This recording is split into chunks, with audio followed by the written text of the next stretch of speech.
Whether thou art a ghost that hath come from the earth, or a phantom of night that hath no home, or one that lieth dead in the desert, or a ghost unburied, or a demon, or a ghoul, whatever thou be until thou art removed, thou shalt find here no water to drink. Thou shalt not stretch forth thy hand to our own.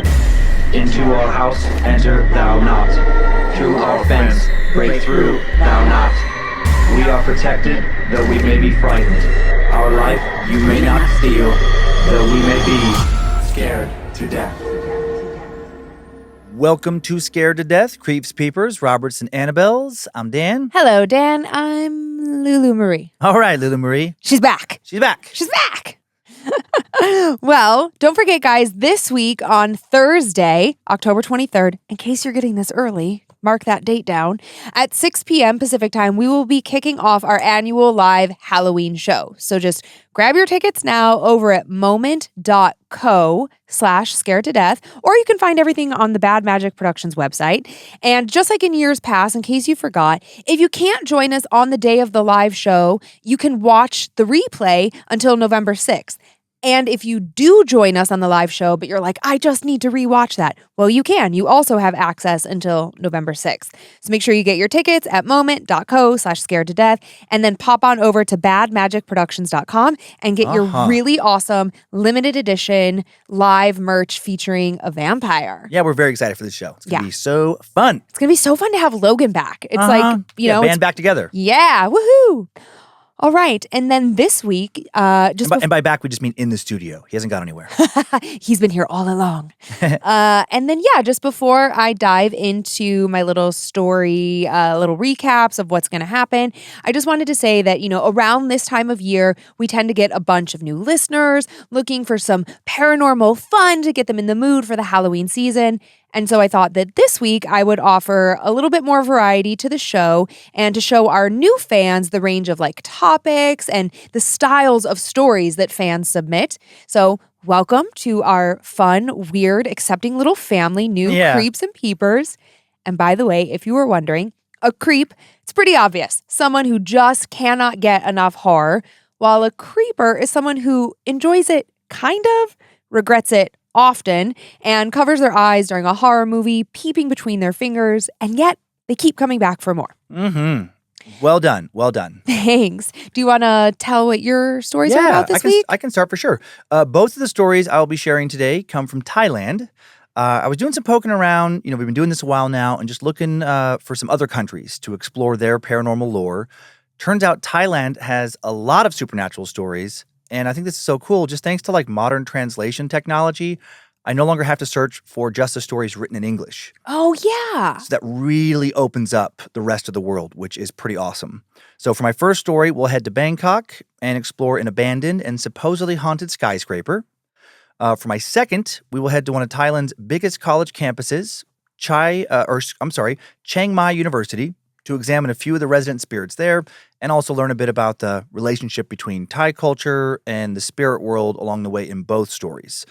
So get ready for the creepy sound of puck, puck, crude. Okay. Mm-hmm. Well, that's maybe exciting. I don't know. Well, this week I have 3 stories for you guys. My first story takes us to a haunted hospital where, it's usually about somebody ghost hunting. Not always, but often. Well, this time we're headed to a hospital to hear about a living patient that rattled a security officer to his core. Okay. Then in my second story, we are going to head to Nevada, and we're going to be exploring a story with someone who is doing their closing duties at work only to be run off by something. All right. And then my final and third story, a Ouija board tale. And the note that I wrote was, Ouija boards and hot girls don't mix. And I just think it's funny. And the story comes from Sweden. And I just thought it was a nice reminder that across all barriers and cultures, we all kind of are the same. Okay. I like that. And for those of listening, oh my God, I cannot talk all of a sudden. For people listening who are new to the show, hi. Lynze's stories are fan submitted. So fan submitted horror stories that were sent into mystory@scaredtodeathpodcast.com. So if you're swinging by and you're like, oh, I have a story, well, send it to that email address and hopefully we'll be reading it on the show one day. Yes, that would be awesome. Okay, so what spoopy socks are you wearing this crisp fall day? I wish I knew who gave these to me at camp because I think these socks are so fun. They're light blue and they have like various witchcraftery things on them, like a palm reading, crystals, a witch's hat, potions, skulls. Yeah, They fun. are so wildly appropriate for this fall day in Halloween season. Yeah. Okay. So here we go. If you have ever flown into Bangkok, Thailand, especially at night, and taken a peek out of the window, you've almost certainly been captivated by the city's skyline. It's gorgeous. Thailand's River of Kings, the Chao Phraya River, flows straight through a seemingly endless sprawl of neon and glass, glittering condos, sleek office towers, rooftop bars, and hotels stacked one after another. And if you look really, really close, you'll notice something strange in the skyline. A large, blacked out, eerily quiet skyscraper. Amidst the wealth and chaos, there's a giant corpse of a building. The gray concrete skeleton rises roughly 50 stories up into the sky, balconies crumbling, windows gaping like the hollow eyes of a skull. This is, officially, the Sathorn Unique Tower, but that's not what locals and urban explorers have come to call it. Time now for the tale of the Bangkok Ghost Tower. The story starts in the early 1990s. Back then, Bangkok, just like the rest of Thailand and most of Southeast Asia, was booming. Thailand's economy was surging. Foreign investors were pouring money into the tourist-friendly nation, and real estate developers were racing to see who could build the tallest, flashiest, most opulent, and eye-catching high-rise. It was a very lucrative time to be a high-end real estate developer. Enter Rangsen Torsuwan, a wealthy developer and prominent Thai architect, known for his exultant and decadent postmodernism flair. He wanted his name etched in Bangkok's skyline, and he'd get it by designing not one but two massive skyscrapers simultaneously. Construction on both would begin in 1990, and a decade later, construction would be completed on one of them. The 69-story, over 800 feet tall State Tower, home to two Michelin star restaurants, plus another open-air restaurant 63 stories above the sidewalk below. The building's also home to two luxury hotels, dozens of condos, dozens of offices, and more. It's a massive success. The bright yang to the Sathorn Unique Tower's dark yin. The Sathorn Unique Tower was intended to be a luxury condominium complex, 47 stories and 600 units of modern downtown living, with its upper floors boasting breathtaking panoramic views of the river and the city. Marble foyers, private pools, high-end shopping. It was supposed to be another crown jewel of Thailand's modern era. And for a while, it certainly looked like it would be. For the first few years, floors went up quickly, the scaffolding climbed higher and higher, and more investors lined up to buy space inside. But then came a scandal. In 1993, long before construction was expected to be finished, Rangsen was accused of conspiring to murder a Supreme Court judge. Though he was later acquitted, the case dragged on for years. And in the end, many still felt he was guilty. Investors panicked because of the media coverage around the case, many of them backed out, and construction slowed. And then came the building's death blow, the Asian financial crisis of 1997. Thailand was hit first and hardest that summer, and Bangkok's many massive construction projects bore the brunt of the damage. The baht currency collapsed, banks failed, and property values plummeted. Dozens of skyscrapers across Bangkok froze mid-construction. Most, like the State Tower, would later be completed, but some would not be. And out of those left unfinished, the Sathorn Unique Tower was by far the most ambitious. Workers left up whatever scaffolding they'd been working on. Desks with drawers full of business papers were simply walked away from, left inside unfinished offices. Big stacks of tiles and marble flooring were left in place, waiting for workers who would never return. And ever since, the building has become the equivalent of a massive tombstone or mausoleum in the middle of an otherwise living, healthy city. For more than 30 years now, the unfinished tower has stood as an open wound in the city's skyline. 47 floors of concrete exposed to the rain and the heat, graffitied, decaying, littered with trash and covered in weeds and vines. Pigeons nest in its rafters. Floodwater pools in its stairwells. And instead of being filled with the living and the prosperous, the only beings rumored to inhabit the tower are the dead. With a building this large and this abandoned, stories of ghosts, of course, were bound to be told. Rumors started to spread that the big silent stack of steel and concrete was cursed from the start. that it had been built upon a cemetery, that it cast a shadow on a nearby Buddhist temple. People spoke of how you cannot disturb sacred ground without expecting consequences. Others whispered about workers rumored to have died during construction, people never given proper burials. They spoke of a strange number of fatal falls and ghastly machinery accidents, and that the bodies were buried beneath the foundation, never reported to the proper authorities. Then came the squatters. Sometimes entire homeless families would live inside the building, but allegedly they typically didn't stay for long, and not because they had been caught trespassing. Instead, many left claiming they were plagued by nightmares, strange illnesses, or by something watching them in the stairwells. As more and more reports of encounters with spirits spread, more and more locals began to avoid the tower, especially after dark. Taxi drivers joked, or fearfully spoke, about the hungry ghosts of Sathorn. And then the building's reputation turned darker still in 2014. That year, a local stumbled across a dead body. And this is no rumor. There are police reports and newspaper articles. A 35-year-old Swedish tourist, Stig Johan Christian Hammersten, had hanged himself in a bathroom on the 43rd floor. His body was found by a Thai photographer who had entered the building to take pictures, and his body had been dangling in the stagnant air for nearly a week before the police arrived. The tragic story made international headlines.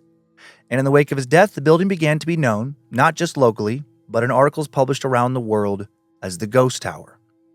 Urban legends exploded online, and many of a wave of new travelers and urban explorers breaking into the abandoned building started to report seeing human shapes in the upper windows, often when no one else was supposed to be inside.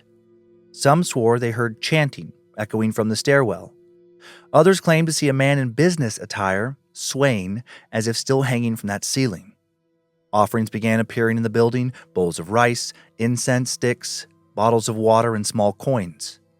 These offerings have been left not by tourists but by locals, a way to appease whatever was or still is trapped inside.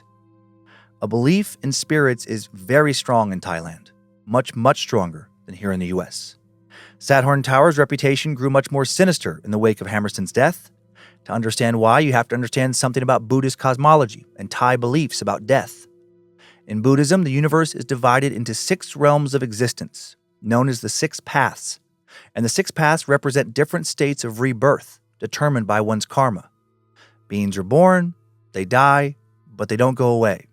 They are reborn over and over according to their karma, their accumulated deeds, potentially endlessly if they never achieve nirvana, liberation from the cycle of suffering and rebirth achieved by realization of the 4 noble truths. Life on earth as we know it is but one of the 6 paths or realms where spirits exist in this karmic cycle. The others are also close by, and some are full of spirits that can cross over into our world, and not all of those spirits are good. There are heavenly realms for gods and demigods. There's our realm, the human realm. There's the animal realm. And then there are the lower realms, the hell beings, the demons, the hungry ghosts. In Thailand, ghosts are called pi, and pi come in many forms depending on the circumstances of their death. The most feared ghosts are generally thought to be the pi tai hong, the spirits of those who die sudden, violent, or tragic deaths, murder victims, accident victims, suicides. They die before their time without preparation, without proper rituals. The energy of their deaths is said to make them unstable and dangerous. Then there are the pretas, or the hungry ghosts. Buddhist texts describe them in chilling detail. Emaciated and skeletal bodies, skin stretched thin over bones. Their stomachs are swollen, their mouths no bigger than the eye of a needle, unable to ever properly eat or drink enough to sustain them. They wander in eternal hunger and thirst. Nothing they consume ever fully satisfies them. Pretas are said to gather around places of death and desecration. Unfinished or abandoned buildings are considered magnets for them. Without consecration, without proper rituals, these places become traps.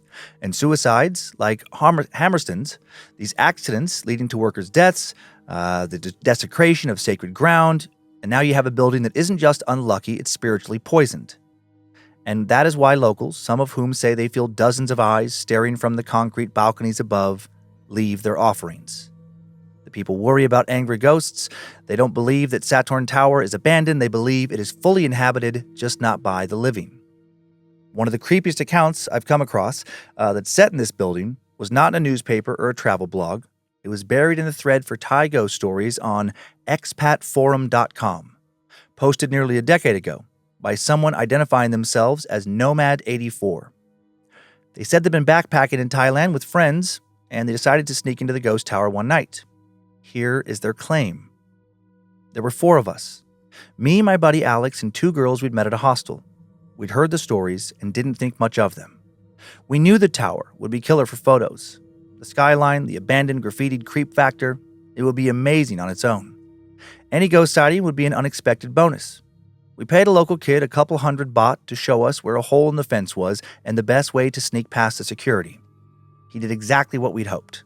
And just like that, we were inside. The smell is what hit us first. I don't know what I was expecting, but it wasn't what hit our nostrils. The whole place reeked of not just damp concrete and rot, but also of something almost sweet. Like, so sweet it was sickening. It smelled like what I imagined a bunch of tropical fruit that had gone bad would smell like. We gagged and covered our noses and mouths with our hands or pulled our shirts up over our noses. And then after a few minutes, we thankfully acclimated to it, more or less, as we began climbing the pitch-black stairwell, using our phone flashlights to guide us. The graffiti got stranger the higher we went. Pentagrams, Thai words we couldn't read, messages in English that said things like, "You'll find only suffering here." One floor had dozens of handprints smeared on the wall in what looked like red paint, or maybe it was blood. On the 20th floor, things got even creepier.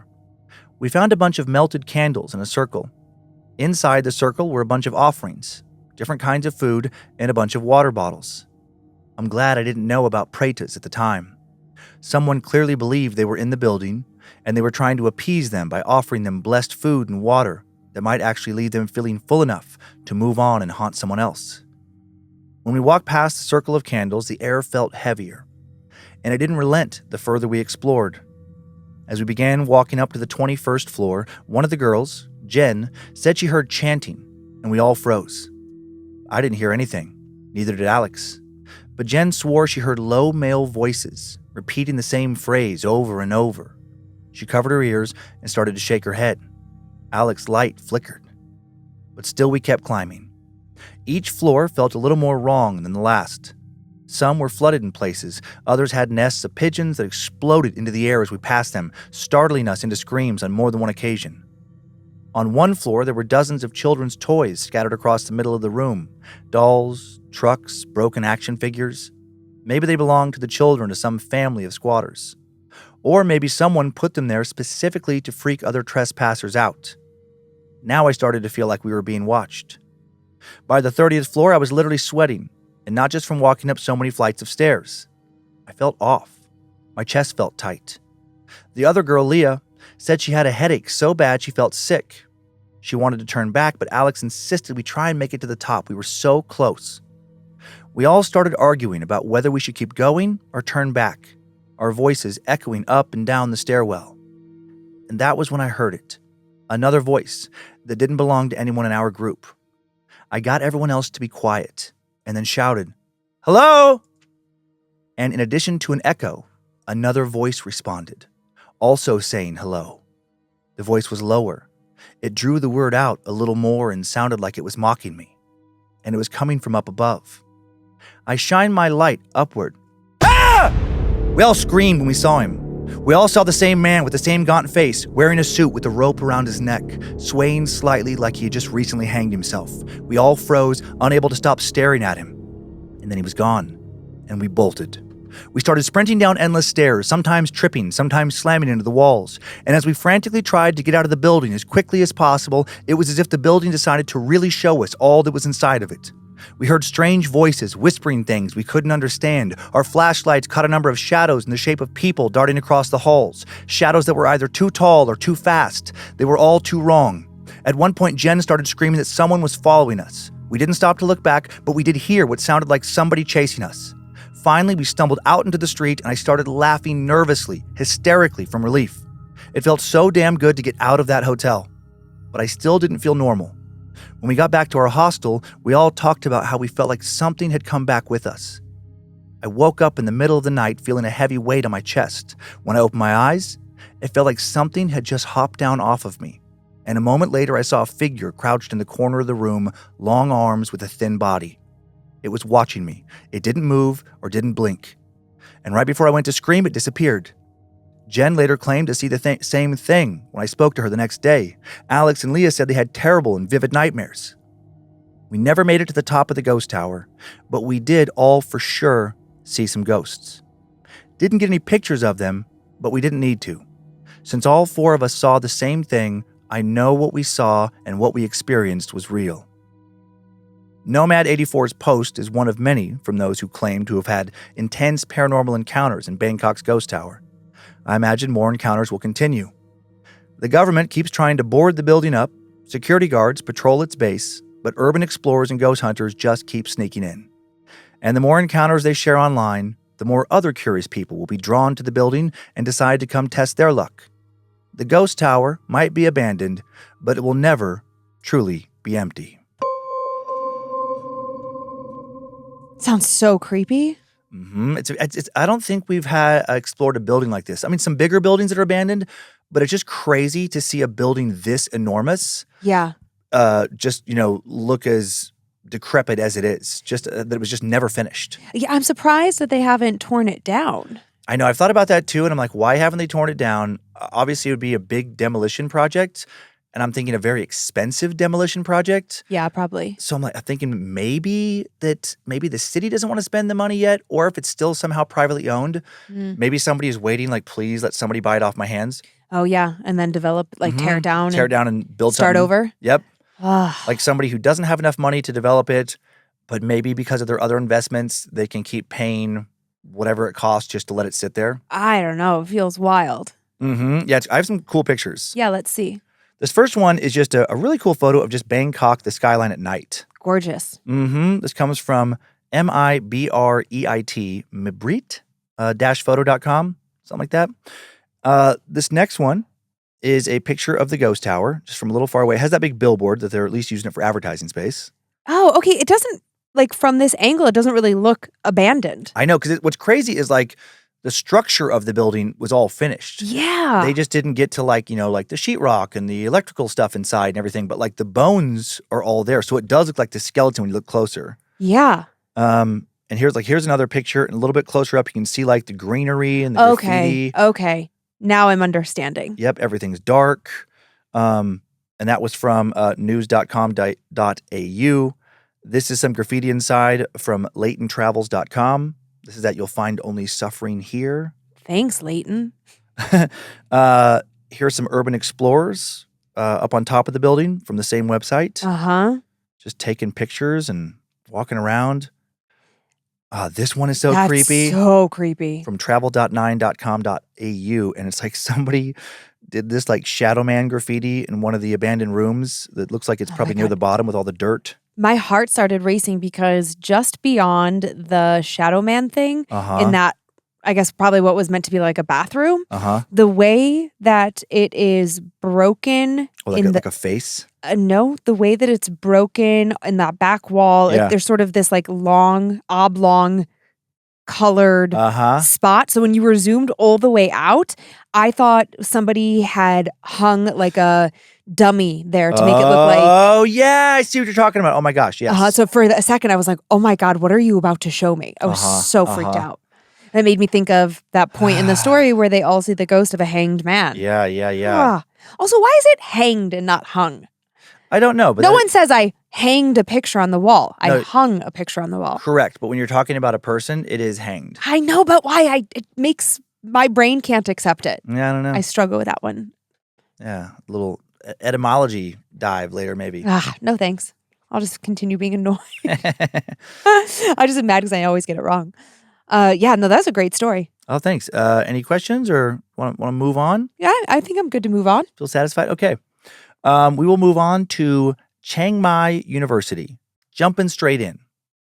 Time now for the tale of Puck Crude. When you think of a haunted university, if you're like me, you probably picture old ivy-covered brick or stone hallowed halls somewhere in Europe or New England, campuses with centuries of history.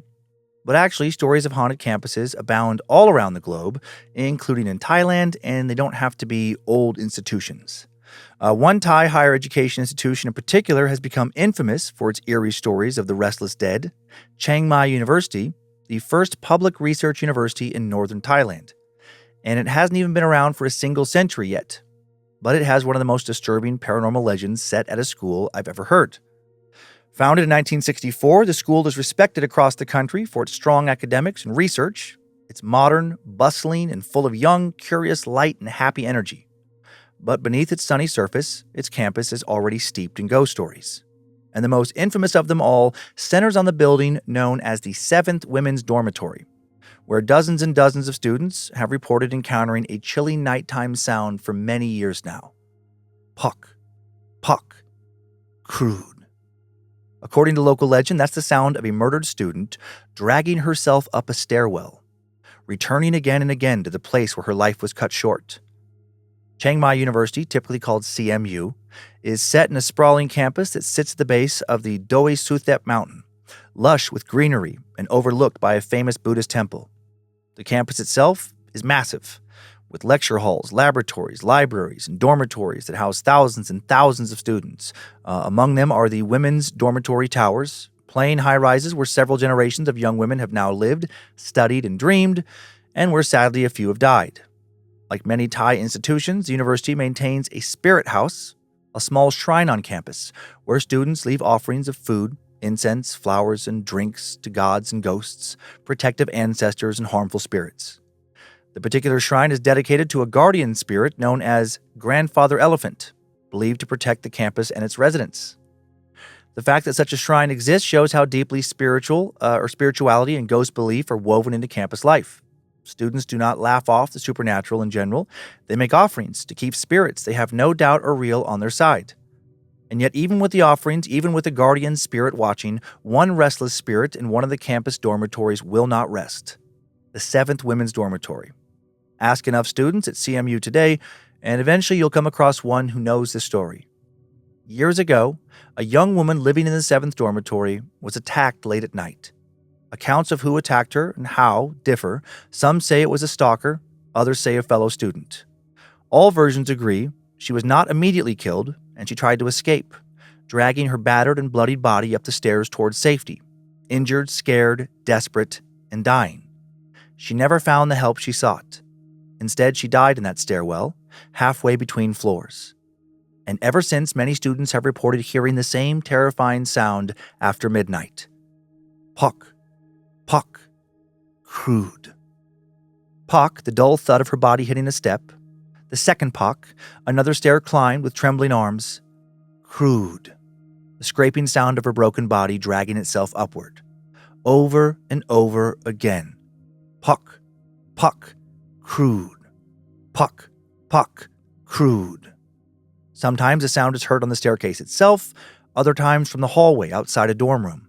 And occasionally, students have claimed that the sound has come from inside their own room, as if something they cannot see is moving slowly closer to their bed. Rumors of these encounters led to this story becoming infamous enough to be adapted into a segment of the 2009 Thai horror anthology film, Haunted Universities. And the 7th dorm's ghost isn't the only one whispered about on CMU's campus. Another story tells of 2 roommates, Luan and Kulap, living in the building's 5th women's dormitory, or living in the 5th women's dormitory building. One night, Kulap did not return to her dorm room, following her classes like normal. At first, her roommate assumed she had unexpectedly ran into some friends and was enjoying a late night out. But then, in the middle of the night, came strange noises from out in the hall. Noises Luan was too nervous to explore. And then in the morning, a horrifying discovery was made. Luan sees her friend's body several yards down the hall. Kulap's chin is placed on the floor with her head balancing unnaturally, staring straight ahead with open eyes. Her body stretches back behind her, and she's missing both her legs and arms. Blood is everywhere. In some tellings, a bag of street food dangles from the door handle to the room, as if Kulap had almost made it home, before something terrible grabbed her and tore her apart. And ever since, much like with the legend of Puck, puck, crude, students sometimes claim to hear the sound of her ghost dragging itself either down the hall or up the stairs. There are also claims that room 409 of the second men's dormitory is haunted. A number of students who have been assigned to live there have claimed to have woken up at 3 a.m. and seen shadows gathering in the corners, or to have heard something whispering their name. A recent Thai short film was based on this legend. And still another campus ghost ritual dares students to circle the university's clock tower 3 times at midnight, then run counterclockwise, then look through their legs at the tower. Supposedly, if you do this, you will see a preta, one of those hungry ghosts I described earlier, looming against the night sky. Taken all together, these tales paint Chiang Mai University not just as a place of higher learning, but as a campus very much alive with multiple spirits. And it makes sense, at least according to Thai spiritual beliefs, why the campus has attracted spirits. Dormitories are seen as perfect breeding grounds for restless spirits because they're liminal spaces, neither fully private nor fully sacred. They're also charged with intense emotion, stress, homesickness, love, heartbreak. And when tragedy strikes within them, those emotions are believed to stain the building itself. So if a young woman was truly murdered in the 7th dormitory, for example, her spirit could have easily become a Pitai Hong, endlessly replaying her final desperate climb up the stairs. Puck, crude. And now real quick before we head back into the haunted stairwell to hear about someone who claims or what someone claims they heard, let's look at a true crime story that some think points to that terrible backstory being more than just urban legend. In early February of 2016, Thai newsrooms lit up with a terrible story out of Chiang Mai. A second-year student from CMU's business faculty was found dead in a dorm just behind campus along the Suthep Road area after neighbors reported the smell of rot. Police and reporters would later describe how a brutal murder scene had unfolded inside the room behind the terrible odor. Multiple stab and slash wounds, 7 in one detailed write-up, arms, chest, one described as, quote, cutting the heart's root, shoulder, abdomen, and the throat laid wide open. Officers moved fast with their investigation, and within a day they had a suspect, the young woman's boyfriend. He was found with the victim's phone and tablet in his possession, along with a 12-inch kitchen knife that he'd used in the attack. His motive? Jealousy. Now, this didn't quite happen on campus. It didn't occur inside the 7th women's dorm from the Puck crude legend. It happened in a private dorm just off the university grounds, but this tragedy serves as a sad reminder that even in a beautiful, peaceful campus full of so much hope and life and love, a gory, senseless murder, like the Puck crude killing, can still occur. And now, before we leave Thailand, at least for today, time for a personal forum post, supposedly written by a former CMU student in 2016 and posted on Pantip, which is Thailand's equivalent of Reddit. I was assigned to the 7th dormitory in my second year. I thought all the talk of ghosts was just a way to scare freshmen. The first few weeks, nothing happened. But then one night, around 2 a.m, I awoke to the sound of footsteps in the hallway. They were slow, heavy. They sounded out of place. Most of the other students, including my roommate, were asleep. And it wasn't the sound of flip-flops or sneakers, like what most of the students wear. It was different. A dull thud, then another, then a long dragging scrape, like someone hauling a body down the hall. Like puck, crude. I froze in bed, and as I continued to listen, the sound climbed the staircase, coming closer to my room with each series of steps. Puck, crude. I hoped that perhaps I was not fully awake, that I was dreaming. But then the noise awoke my roommate, who whispered from her bed, "Do you hear that?" I whispered, "Yes," afraid if I spoke too loudly, whatever it was would hear us. We both stayed quiet. We both continued to listen to the sound grow closer and closer. Puck, crude. Puck, crude. Puck, crude. Soon the sound reached our floor. It came down the hall and stopped outside our door. I was so scared I was shaking. And then, silence. But after a few tense moments, so faint that at first I thought I imagined it, I heard fingernails scratching against the wood. Long, slow drags, moving higher up the door. I heard my roommate whimper and knew she was hearing it as well. We pulled our blankets over our heads like small children, quietly crying and praying it would go away. Eventually the scratching stopped, but then a smell filled the room with a metallic coppery stench, like when you taste blood. And that smell lingered until dawn. The next morning, when we opened the door together, we saw faint streaks on the floor outside, dark smears, as if something wet had been dragged past. But when we touched them, our hands came away clean. Despite what we could see, they were not really there. We both left offerings at the spirit house after that, like the seniors had told us. And it must have worked, because we haven't heard her since. Today, Chiang Mai University remains a thriving, modern, massive campus home to nearly 40,000 students. Most of them will likely never encounter anything worthy of sharing in a paranormal forum. Most probably don't even know the story of Pak Pak Crude. But every year, some of them will avoid the 7th women dormitory stairwell after midnight. Some will still hear the sound and believe that the legend is not just a made-up story. Pak Pak Crude. What I can't find is anyone claiming to have actually seen this spirit. Maybe that's because it's an entity only ever heard and never seen. Or maybe it's because if you actually see this thing, you won't be around long enough to share what you've encountered. Ay, ay, ay. Ay, ay, ay. Do you have pictures to go along with your story? I do. I'm so curious what this camp. Whoa. Yeah, so it's okay. I needed context. Mm-hmm. And this is just like, one of the big buildings, like one of the schools within the university. And there's like a big mountain, like if we're looking at this picture, it'd be to our right, that it goes down to. But I've tried to find aerial photos that are good, and it's so big and there's so many trees. Uh-huh. It just looks like a town. Gotcha. But yeah, it's really, really cool looking. Very modern. Yeah, that architecture is insane. It's really pretty. It looks like a spaceship's about to take off. It does, yeah. Actually, I think this, I'm not totally sure. I didn't write it in my notes, but I think this actually might be where the architectural faculty resides. Wow. Yeah.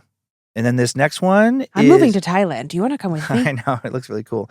And then this next one, this is it's funny, it talked about the way one source described these dormitories sound like they were much higher. Uh-huh. But I think the 7th women's dormitory is like one of the original dormitory buildings.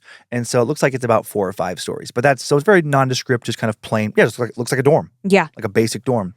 Yeah, just a giant rectangle. Yep. And then, not as exciting as the first building. No.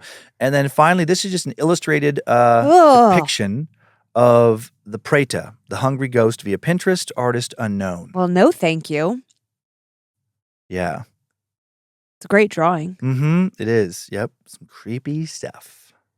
How do you think the Thai people feel about Americans?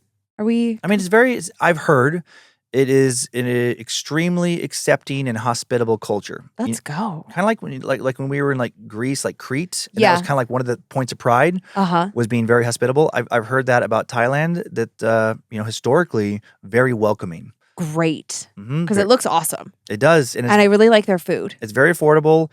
And I've heard it's like in general, obviously there's going to be exceptions. There's going to be dickheads everywhere. There's gangs and problems. But in general, like a very gentle kind of loving people. Wonderful. I'm looking for gentle. Yeah. Yeah. Okay. I'm looking for non-aggressive. Okay. Yeah. Okay, great. Sold. Okay, guys. Well, next week we'll be coming to you from Thailand.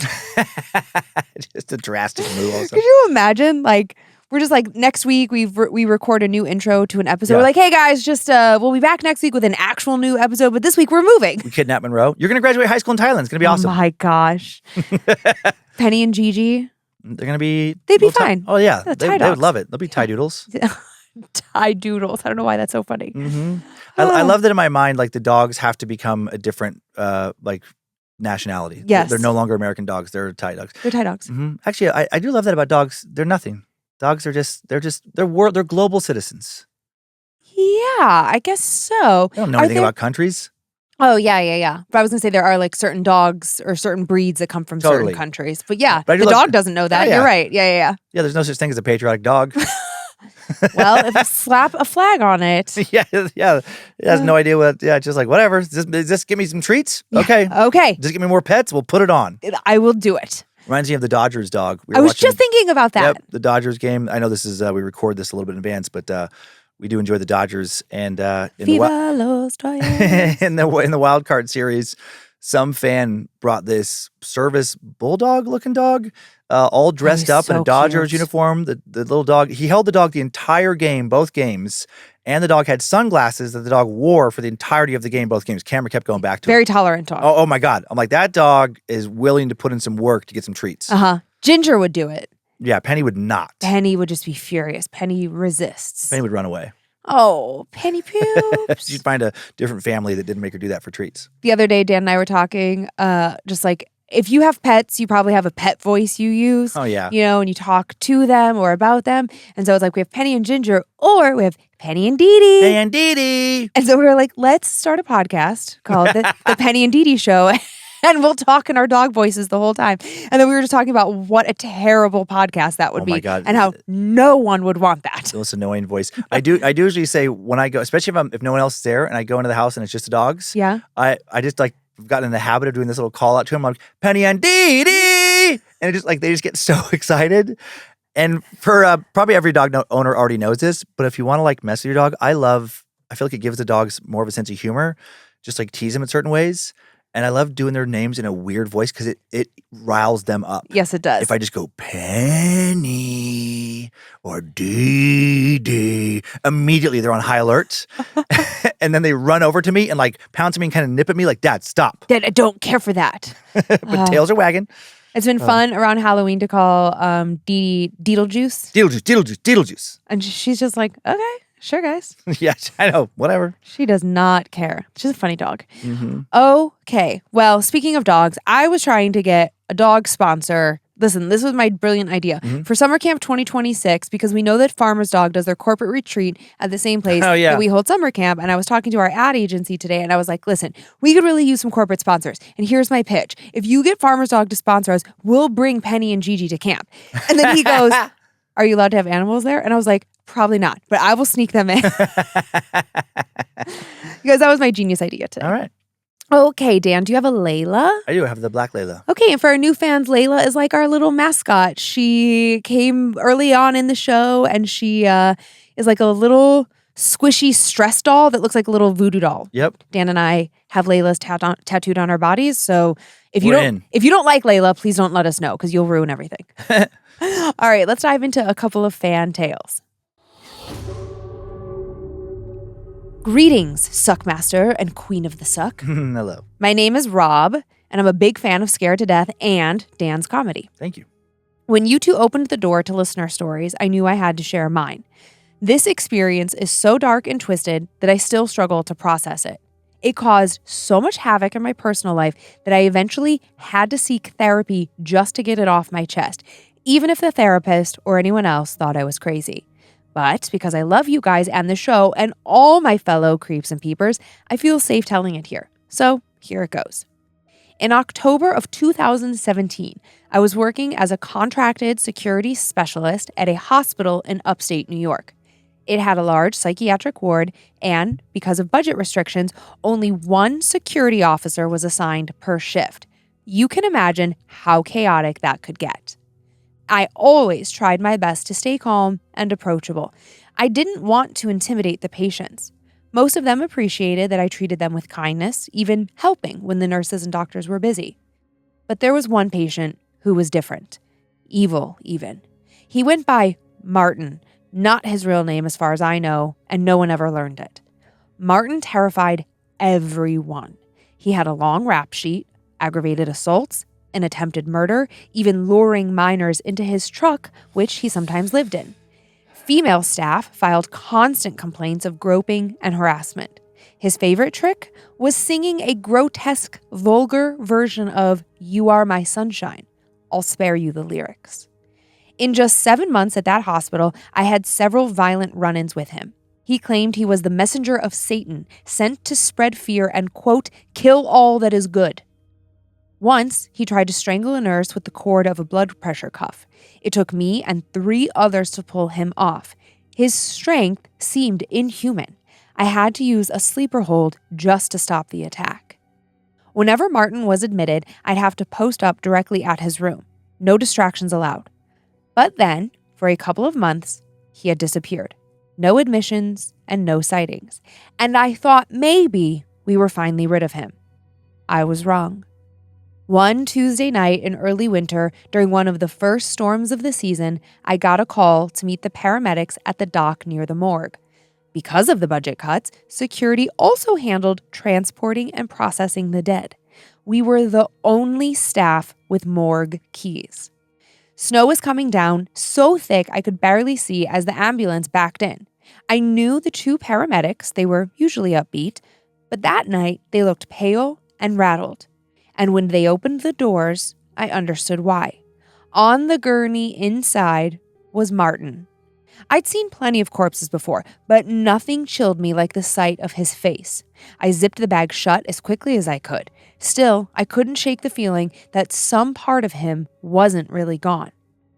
After the police and paramedics left, it was just me and Martin. The temperature seemed to drop the longer I stood there. When I finished the paperwork, the lights above his gurney flickered. I slammed the morgue door shut, locked it, and ran back inside the hospital. But the night wasn't over. Hours later, a code red fire alarm went off. From the morgue.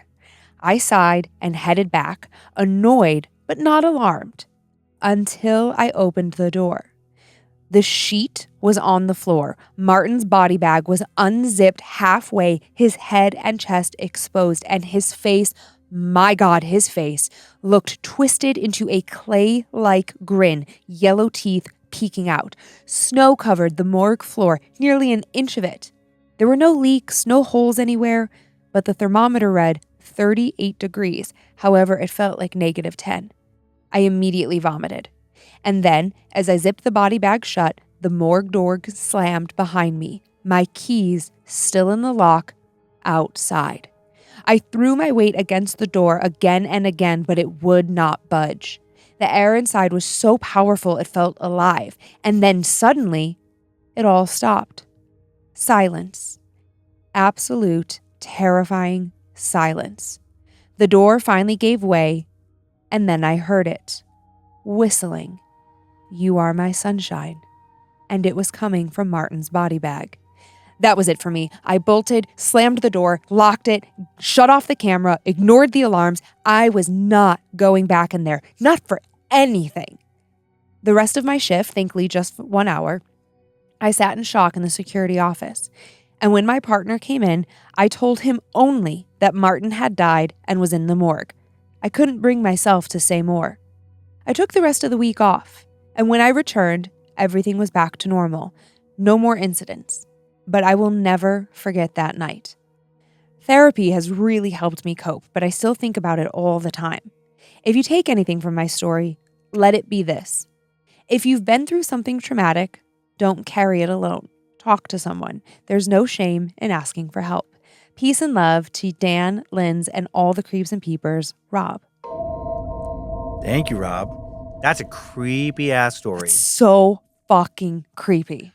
Man, just the whole thing about like the fire alarm, happening the same night that Martin died, and then seeing his body bag, opened up where it looked like, just opened up on its own, and then the whistling was the kicker at the end, where it's like, oh my God, how do you rationalize that away? No way. And especially just how he described how he just like felt evil and just like seemed really off. Yeah, in life he was not great. It reminded me of like I'm sure I've mentioned him here on the show before, but it's been a long time, and I can't even remember this kid's name. Not that I would share it if I could, but like what feels like a lifetime ago, so long ago. I worked right out of college at this treatment facility for teenagers. Yeah, and there was this one kid who came through, and we had kids that had all kinds of very troubling histories of like sexual assaults, attempted murder, things, but like. A lot of them it just read as like you poor kid, like I can't believe like the hell you grew up in. Yes. And it's like you didn't grow up in some happy home and then like just decide to be a terrible person. Like you were surrounded by horror the whole time, and then you became what was surrounding you. Sure. But there was this other kid whose like history was not bad parents and stuff, and I won't share all the details of what he did, but like horror movie shit. Yeah. And he was very calm. Like he wasn't. A lot of these kids that had done horrible things, they kind of like wore it as a badge of honor, and would almost like try to intimidate other kids. He wasn't like that at all. But he wasn't big. But there was something about his energy.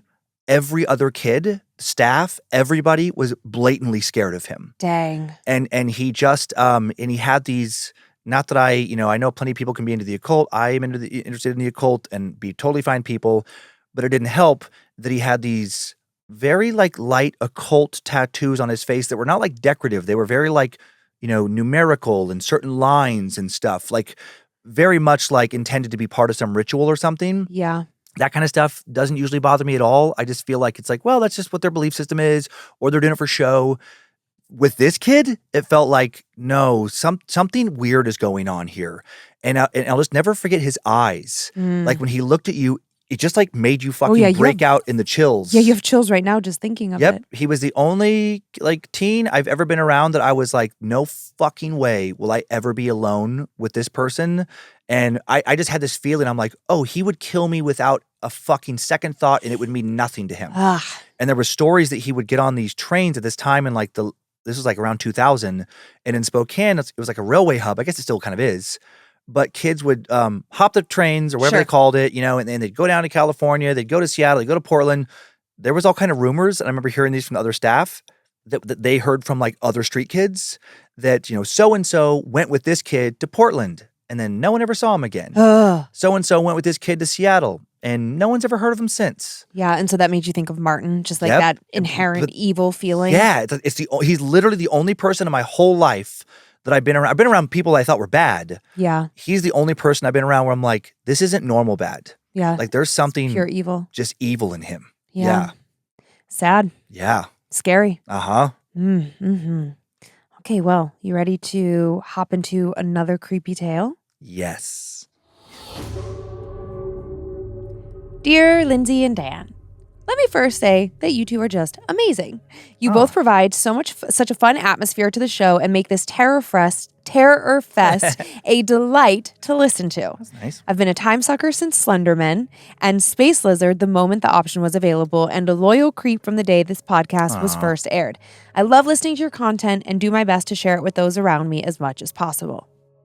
I'm writing in today because in a recent episode, and by the way, this is a story from 2019, so I don't know what episode they're referring to. All three stories today are from 2019. Okay. I'm writing in today because in a recent episode, something you guys brought up reminded me of an instance where I ran for my life in terror. Hopefully, by the end of my tale, you'll understand. From August to December 2016, I took a job at a local doggy daycare/kennel. This daycare was interesting because its location was in one of the remote warehouse districts surrounding Reno, Nevada. Not exactly the environment one would expect for this sort of business. However, this worked well because the large warehouse design of the building provided an excellent and easy-to-clean indoor play yard for the dogs and a large fenced area easily accessible from the indoor yard. And this job was fun. I'm an avid dog lover and enjoyed meeting and developing relationships with so many animals. Seemed like the last place something scary would happen, right? Wrong. One of my responsibilities in the daycare was closing up at night. I had to clean the indoor play area, feed and medicate our overnight kennel guests, wash all dishes, clean up the private kennel dorms, put each dog in their designated room, take out the trash, and lock up. I did this by myself every Monday night. Kind of boring, but I could put on whatever music I wanted to and take my time, and sometimes I'd even get to leave early. These were easy nights. But then things changed in November. One cold night, shortly after daylight savings, the mood in the kennel was not a good one. As I cleaned the indoor play area, the dogs boarding that night would either avoid crossing the threshold to go outside or growl and bark upon setting foot out in the dark. While unsettling, I chalked it up to nothing but smells in the air and some overzealous dog brain. I continued my duties and eventually got to the point where I had to take the trash out to the dumpster. This was never a fun task. This being a warehouse district, coupled with the fact that the kennel owner also ran the neighboring cabinet business right next door, meant that our dumpster was industrial sized, where it stood at least 7 feet tall and over 10 feet wide. Not only that, but this thing was about 75 yards from our door and around the corner where no light shined. I had made this trip tons of times, but I never enjoyed it. It always felt really eerie walking the length of the sidewalk. The dim glow of streetlights from afar away, the looming trees of the nearby park, and the overarching feeling of being alone in the dark. This night felt even worse. As I approached the end of the building, I'm not sure if it was just instinct or some odd premonition of what was waiting for me around the corner that gave me pause and brought me to walk as slowly and quietly as possible. I turned the corner. Nothing. I sighed relief, and I felt foolish. What had I to fear? This was a relatively safe area, not known for vagrancy or other things. I performed my normal heave-ho maneuver to throw the heavy trash bag over the edge and into the dumpster and turned to walk back to the door. And that's when I heard the growling. It came from behind me, from the dumpster. In the dark, I couldn't pinpoint an exact source.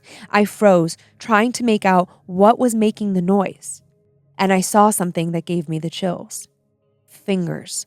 Small, knuckled fingers crested the edge of the dumpster and took hold. Then another set. I know it was only a moment, but it felt like hours, those fingers just gripping their perch with ferocity, before I saw the glowing eyes bring themselves to fix upon me. I choked on my own breath. The creature began to hoist itself over the edge nearest me, and just as I was about to yell, I realized it wasn't alone.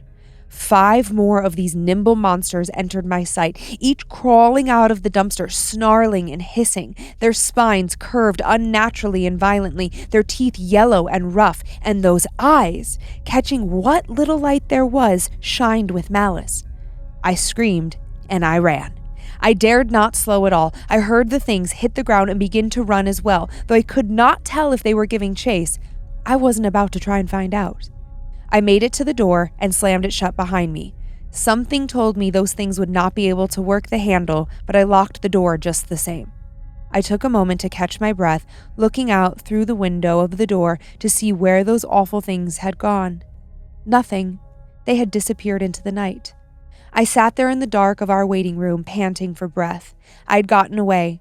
I had angered those things in the dark and managed to escape.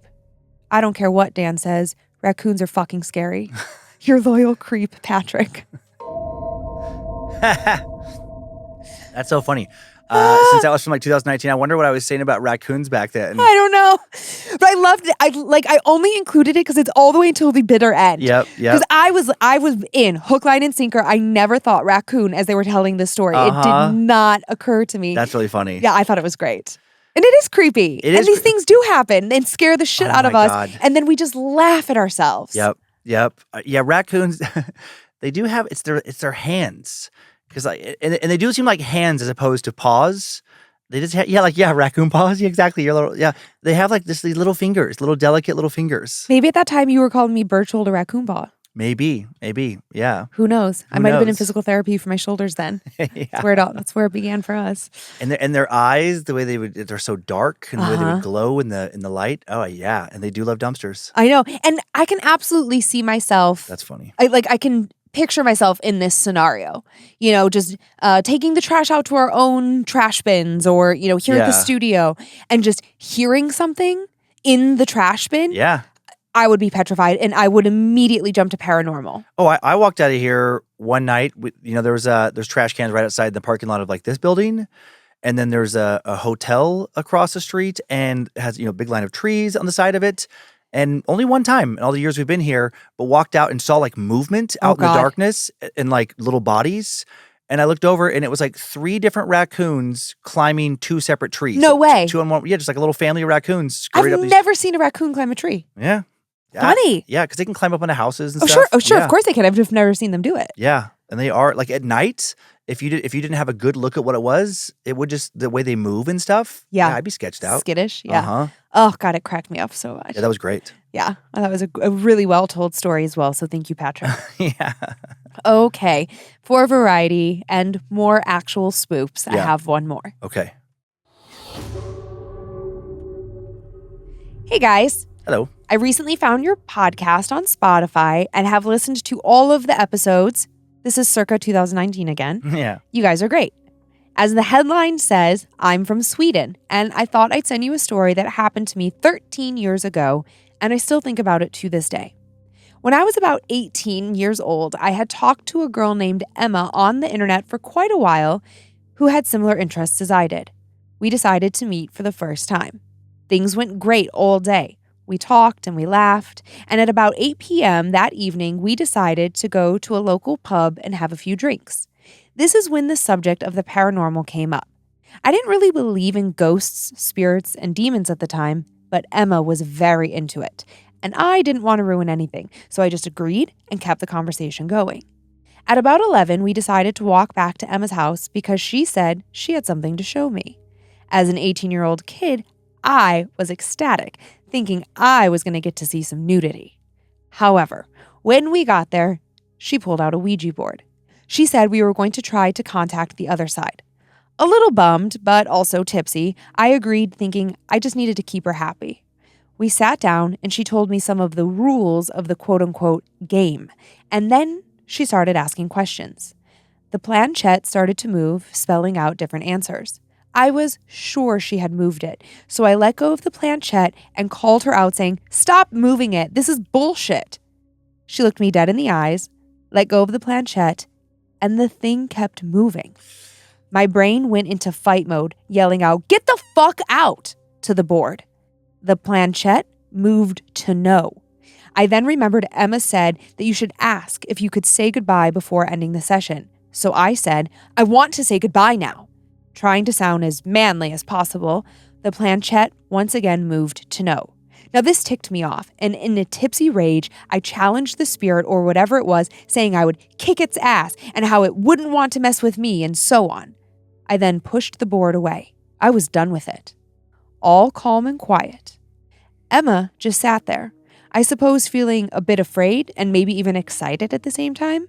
Then she said, "You're gonna regret that." The night went on with the nudity part I was hoping for, and the next day I went home. I'd forgotten all about the Ouija board and what happened that night. I thought I had won the fight. However, a week or so later, I woke up in the middle of the night in my room and was very thirsty. I went downstairs to the kitchen to grab a glass of water. I went out of my room, headed to the stairs, and about a third of the way down, I noticed how incredibly dark it was on the stairs. I couldn't see 4 steps down. This, combined with a feeling of pure terror, caused me to freeze in place. As my brain tried to process what was happening, I felt something push against me, just slightly. I instantly remembered the Ouija board experience and said out loud, "You don't scare me." I took another step down the stairs. The thing, or whatever it was, called my bluff. Every step before me was lost into the darkness. It was like a wall of complete blackness had just appeared in front of me, and now I was being slowly pushed back up the stairs by this thick darkness. I was beyond freaked out as I fell up the stairs, crawling backwards, saying something of the lines of, "Shit, shit, shit, shit, shit, Grandpa, help me!" As soon as I said this, the darkness went away. I jumped into my room, slammed the door, and hid under the covers like a little boy. The darkness lifted, but the feeling of terror lingered until daybreak. The next day, I told my mother all about what had happened, and to my utter surprise, she pulled out a Ouija board and said she would fix it. I just up and left, and I didn't come back until late that evening. Upon walking into my house, I was overcome with a sense of relief. Everything was normal again. My mother smiled at me and said, "You did regret it, didn't you? Now it's gone." How she knew what Emma said to me, I will never know. I'm just grateful it was all over. To this day, I have never touched another Ouija board, and I never will. Thanks for the great work, and please keep it up. Best regards from Sweden, Christopher. Thank you, Christopher. That's random that his mom had to just whip one out. Okay, also, he said, I love his shock. The hell? What are you doing with a Ouija board? You know? Yeah. I was so thrown off. I misheard you in the beginning of the story. And I think Christopher said he was 18 years old. But I heard 13 years old. Oh, the story happened 13 years ago when I was about 18. Right. And for some reason I wrote down in my notes just to track the story 13. And then the next part of the story was, and then we went to the pub and I was like, I saw your face. I saw you do a questioning. And then in my head, I tried to rationalize. I'm like, well, I mean, every country's different. I mean, maybe 13-year-olds can go to pubs. But then and then I still was thinking that when the story then went to and we went back to her place and I was hoping to see some nudity. And then I was like, is he hoping like this person shows them like porn, but then that's really weird as a 13-year-old to go to a pub and then go back to some stranger's house? I'm like, what is happening? Especially because he didn't say Emma's parents. And I'm like, why is this 13-year-old going back to this Emma woman's place? Oh. My God. That's The pretty hell? funny. Yeah. But that was that was another, that whole thing about the planchette moving on its own. Oof, that would freak me the hell out. Absolutely. I don't know why I said I always say fuck. I don't know, all of a sudden maybe I had a 13-year-old in my brain. Oh, no, and I not a censored myself. That's hilarious because we've never censored ourselves. I know. Even around our own children Nope. at that age. Nope. I Nope. went. Words are words. What the heck? Oh my heck, gosh dang. Gosh dang it. Gosh dang. Frick frack. Frick frack. What the frick frack? That is my favorite substitution for fuck. Frick frack? What the frick frack? I don't think I've heard frick frack very often. Oh my God. Not as a substitution. It just cracks me up. I love to say it. What the frick frack? I like shut the front door. Oh yeah. Just a classic one. And, Yeah. and mother trucker. Mother trucker's a good Uh-huh. one. Son of a biscuit. Son of a biscuit's good. Son Yeah. of a biscuit's good. Actually, didn't we try to go to a biscuit place in Seattle called Son of a Biscuit? Or no, it was called Biscuit Bitch. Biscuit bitch. Ah. And oh man, they had too long of a line. Yeah. We'll have to go back Mm-hmm. on a non-weekend when there's 1,000 games going on. Yeah, we went to Seattle to watch the Mariners Dodgers, and there was also the Buckeyes and the Huskies, and also the Seattle Sounders. the hockey team. But like all three playing the same day and all sold out, and concerts Yeah. and everything. And so it was cool. Like the city was bustling, lots Yeah, of it was energy. fun to see. But you couldn't get in anywhere unless you Yeah. were willing to wait like an hour Which or more. we were not. But what was that? What was that dumpling place? Oh my God, we did sneak into Dough? a place at the very. We try to never do this. Never be the people who are sneaking at the very end, like before They were a place still open closes. for 45 minutes. It wasn't too bad. Yeah, I think it was more like a half an hour. I but still yeah. felt bad, but I it still wasn't- felt bad. Somebody came in after us that made me feel better, but it was a place called Dough, and holy shit, were their soup dumplings incredible. so good. We love dumplings. Mm-hmm. Good bao buns. Yeah. There was something else that was really good. Oh, the gyoza was really good as well. Mm-hmm. Mm-hmm. Yes. Okay. Anyways, Good stories. Thank we you. love food, you guys. Did you guys know that there's a Voodoo Donuts doesn't? in Seattle now? Like, Mhm. remember when you could just get them in Portland? Yep, and you can go to the Voodoo Donuts in Seattle, or maybe there's multiple, but there's one downtown. And what cracked me up, I thought this was really funny actually, is when you go at night, like on the weekend, they're open till like, I don't know, 2, 3 in the morning, maybe like 3 actually, or maybe even 4. Anyway, really, really late. And there was a line, they're on the corner of this building, so there's a line wrapping around the corner of people waiting to get donuts. And then literally like the next door past the space where you grab your donuts, the part of the same building, next business is a nightclub.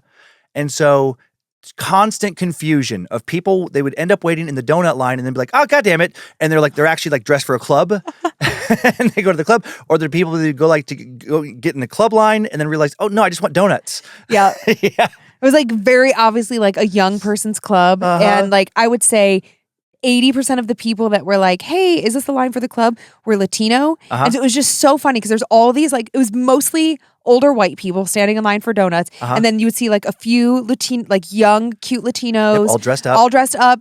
And it just like looked odd. And Mhm. I think what they would do is they would kind of assess and be like, why am I standing in line with a bunch of 40-year-old white people? right. Like you could just kind of watch the process. And they'd Yeah. be like, is this the line? I'm like, no, it's over there. Two very different outcomes at the end of those lines. Donuts versus clubbing. So funny to me. There was like there was 3 women in front of us. I think it was a couple and a friend, and they had a baby. Uh-huh. I'm like, this baby ain't going to the club. Right. Oh, yeah. That's what the one lady would say. She's like, why do people think this is the club line? I have a baby on my person. Yeah. that baby be clubbing. Oh my God. That's awesome. There's a oonce, little baby in there. That would be really cute, actually. How's it go? Oomph. Club baby. You're back, club baby. Club baby has a pacifier. Oh and my God, I'm tearing up. People can't tell if it's just the pacifier because of the baby or if club baby's on Molly. Oh my God, stop. Club baby's so happy. Oomph. That's like when we were in Costa Rica, so high on Molly in that lukewarm hot tub. Oh, it's the And then we best. started talking to that woman who was like on vacation and she had her daughter with her. And her daughter went away. She's like, why are you all eating lollipops? Are you on Molly? We're like, yes. And then she was like, oh, I'm so jealous. It was so funny. Hey. Anyways, I digress. I digress. Okay, do you want to thank the Annabelles or me? Yeah, sure. I can start. We'd like to thank the following Annabelles. any new listeners, every month we give 20% of all of our Patreon income to charities, and then we take a portion of that and set it aside for our annual Cummins Family Scholarship. So if you decide to sign up on Patreon, know that you are giving to a great cause, and we recommend signing up on Patreon on the web. Don't do it via the other subscription options because we don't see much of that. Okay, thanks to these awesome Annabelles for supporting everything we do. Brandon Sanders, Infectious Homo erectus, Adam Nelson, Alicia McCauley, Louis Espinoza, David Thomas, Jessica McMasters, Heidi Walls, Stephen Chadburn, and Stacers. And Stacers. Stacers! I would like to thank the following Annabelles. Thank you so much. Shay Denny, Cardi Comp, Zizu the dog. I like that we have a dog, following the show. Sherry Thrash, Melissa Lovall, Ken W., Nicole Williamson, Heather Thompson, Alicia Alexander, and there was a lot of little accent marks and things over this obviously Nordic name. Oh, I know. I gave it to you on purpose. I was Yeah. like, there's not a chance in hell. Einherjar Osbjorn, I think is hopefully close. Apologies, Einherjar, if I mess that up. Thanks, Ernie. Thanks, Ernie. Oh, and then and also Club Baby. Oons, oons, oons, oons. Did you ever see that animated movie, Boss Baby? No. I'm immediately picturing it. I never saw it, but I saw the commercials, and I want to say Alec Baldwin was maybe the voice of Boss Baby. Oh, yeah, I remember seeing a Think of like a trailer or Glenn Gary, something. Glenn Ross, but like in an animated baby form. Okay. All Very right, there funny. you go. All right, handful of spoopy shout outs to Kevin from the Angry Jelly Bean, Jaylene. Happy first wedding anniversary, Beb. Pee pee poo poo. That's it. Yeah. Happy first anniversary, Beb. Pee pee poo poo. Pee pee poo poo. You get it. Go pee Yeah. pee on the potty like a good boy. Exactly. God. And that's the only one? Oh, no. Oh, okay. To Dr. Spicy from Boo, happy 13th anniversary to the most incredible wife in the world. I can't wait to spend another year together, especially with pickling in our life. I love you always and forever. I love you, weirdos. To Eric from Nicole, my husband, my person, I love you endlessly. 8 years has felt like a dream. I cannot wait to see what the rest of the future has in store for us. You're going to be the best dad ever. I hope this baby is a creeper. Oh. And lastly, to Dr. April Furson from the former April Furson. You did the damn thing. You graduated with your doctorate in nursing and passed your certification boards. You're a real MP girl. Boss sitch moves. Awesome. Yes. And that's our show. That's our show. Thank you for continuing to send in your personal tales of terror to mystory@scaredtodeathpodcast.com. You can email us for everything else, info@scaredtodeathpodcast.com. Thank you to Logan Keith scoring today's show. Thank you to Heather Rylander organizing the My Story emails. Thanks to book editor Drew Atana polishing and preparing listener stories for book number 7. I was able to find both of the stories I shared this week. Thank you, Internet. We are on Facebook and Instagram where we post pics that accompany episodes and more at Scared to Death Podcast. We have a private Facebook group called Creeps and Peepers. Get in there and meet some fellow horror lovers. They are moderated by the All-Seeing Eyes. Fantastic people keeping the community so fun. Enjoy your nightmares, Creeps and Peepers. Hope you're enjoying this October spoopy season and hope you were scared to death. Bye. If spirits threaten me in this place, fight water by water and fire by fire. Banish their souls into nothingness and remove their powers until the last trace. Let these evil beings flee through time and space. Evil may pass through, but hath no home here within, scared to death.